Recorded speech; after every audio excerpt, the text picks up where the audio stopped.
Au cours d'une conférence de presse samedi aux deux plateaux Les Perles, l'ancien président de l'Union nationale des journalistes de Côte d'Ivoire, UNSI, a fait valoir son opinion sur la gestion de l'équipe nationale de football. Pour Traoré Moussa Ahmed Dimon, l'heure est venue de mettre fin à la valse des « mercenaires » étrangers. Il a proposé la piste des sélectionneurs locaux arguant que les entraîneurs recrutés outre-Atlantique ne nous ont rien apporté. Selon le bilan qu'il en fait depuis les années où notre équipe est engagée sur le plan international jusqu'à ce jour, seul un a pu relever le défi en remportant une Coupe d'Afrique. Pour soutenir ses arguments, il est parti du diagnostic suivant: quand je jette un regard dans le rétroviseur, je me rends compte que durant ces dernières années, notre équipe nationale a vu défiler à sa tête plusieurs techniciens. Je me rends compte que nous ne nous inscrivons pas dans la durée.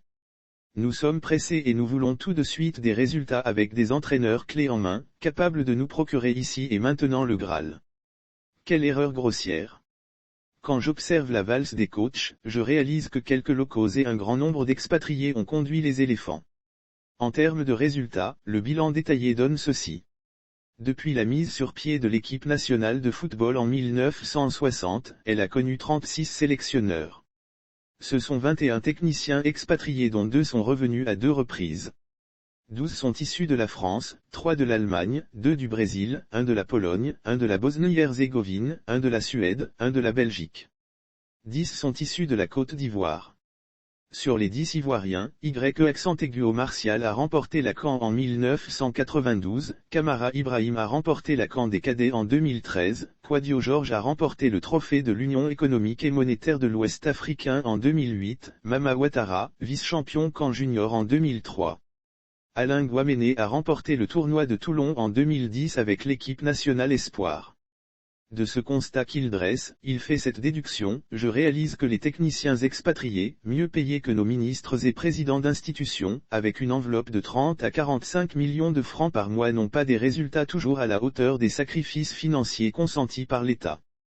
Pour Traoré Moussa, il n'y a plus à chercher l'homme providentiel ailleurs. Il faut regarder parmi les compétences nationales.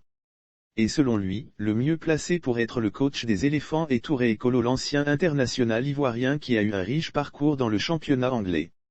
Touré Ekolo, déclare-t-on, est vu comme tête de pont, le tambour-major de ceux à même d'entraîner notre équipe nationale comme Alain Guaméné, Camara Ibrahim, François Zahui et bien d'autres. Vantant les qualités de Ekolo, le conférencier relève qu'il est peu influençable au regard de son expérience, de ses états de service et de sa situation sociale. J'aime bien les gens qui ont la fibre patriotique, des gens qui souffrent quand nous souffrons, des gens qui pleurent quand nous pleurons, affirme avec conviction le journaliste. Qui termine son plaidoyer par ce qu'il prévoit les prochains jours: nous allons créer un mouvement de journalistes pour ce combat.